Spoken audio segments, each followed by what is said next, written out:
And this really annoyed me.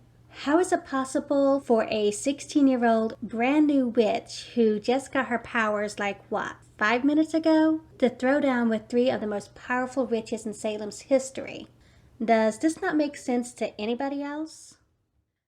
Hello, and thank you for checking out my review for the movie Hocus Pocus 2. Since I will be discussing the movie and several plot points, a spoiler alert is now in effect. So, I would like to start off by saying that I did not dislike this movie.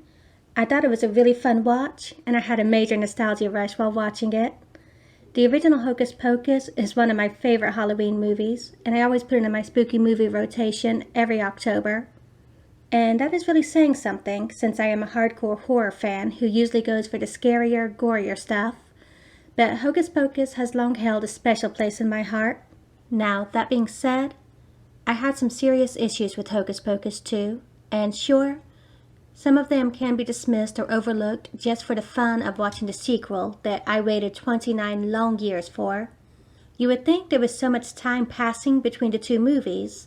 It should have given the writers enough time to come up with a flawless movie that meshed perfectly with the original and added to the story, characters, and myth of the first one. But sadly, even though I wanted to love this movie, I just couldn't help but feel as if they only started slapping the script together a few months before they sent it off for filming. Again, I really wanted to like this movie. I even went into it with as little expectations as possible to just try to enjoy the film on its own. But unfortunately, there were some flaws that just really stuck out, and while it did not keep me from enjoying the movie completely, it did dampen the viewing experience for me. To prove that I'm not too negative, I will start off by talking about what I did like about the movie. I loved seeing the Sanderson sisters back, and Bette Midler, Kathy Najimy, and Sarah Jessica Parker all seemed to be having a lot of fun playing the roles once more. Especially Sarah Jessica Parker, who was always giving face and quirky, funny movements in the background. Kathy was funny and likable, and Bette Midler is a treasure as always. I did enjoy learning a bit more about the sisters' background and how they came to be outcast from Salem society. And I did like that the movie put such a large emphasis on how much they love each other, to the point that Winifred would give up all the powers she had just gotten if it meant being with her sisters again.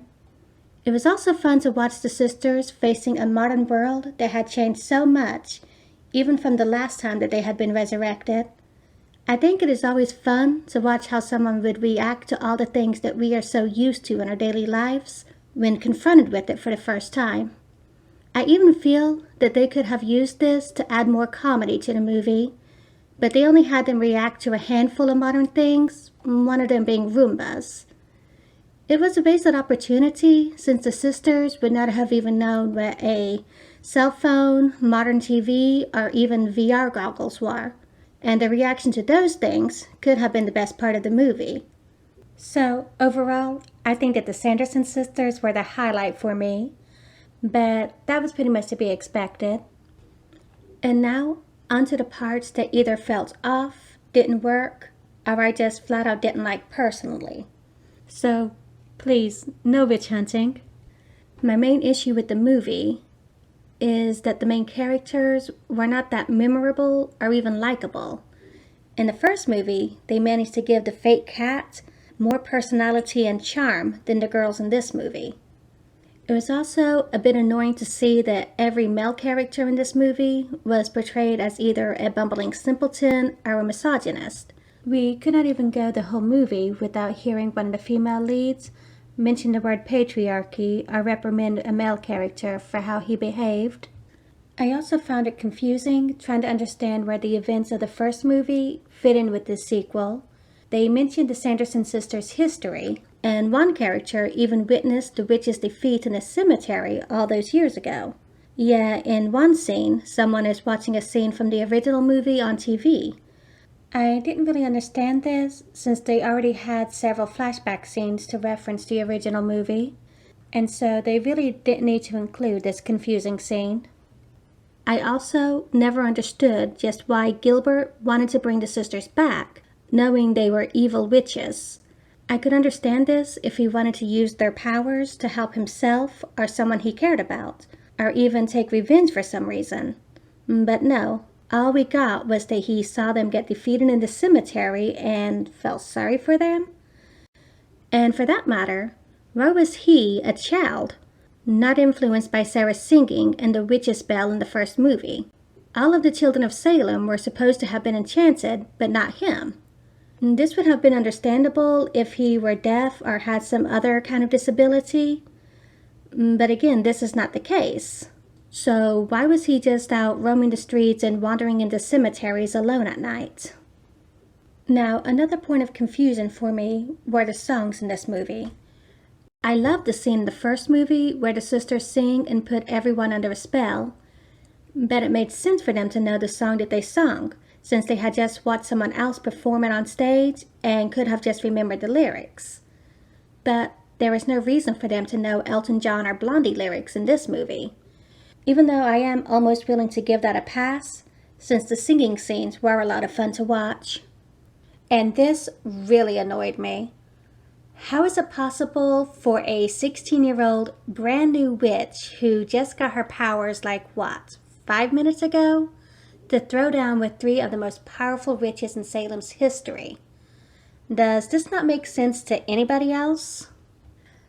But the thing I disliked the most was that they took the evil out of the sisters. Yes, they want to do a spell to become immortal and powerful, but we never really get to see any actual stakes with that. I mean, in the first movie, they drained the life out of an innocent child to get what they wanted. But in this movie, they barely prick a finger to get the blood they need for their spell. No one dies or is ever really in direct danger. Even when they put a spell on the crowd, it goes away as soon as they touch the mayor. Unlike in the first movie, where the ones put under a spell are all left to dance themselves into exhaustion and die. They even changed the origin of the spell book and how it was given to the sisters. So, call me old-fashioned, but I do like my villains to be villainous. My overall opinion on this movie is that it was fun, not great, but not terrible. Though I think my love for the first one and my nostalgia goggles helped me to accept this movie so much more than if I was just watching it on its own. I think that they could have done a lot more with the plot than just throw bland characters and half-hearted and cliched messages of friendship is the real magic and it's not nice to call someone weird at us. Kids are tough nowadays. They can handle a little danger and horror, right? So while I liked seeing the Sanderson sisters again, I cannot help but feel that we all deserved better, especially those of us that waited years for this movie. Anyways, thank you for watching. I'm tired now. Night-night.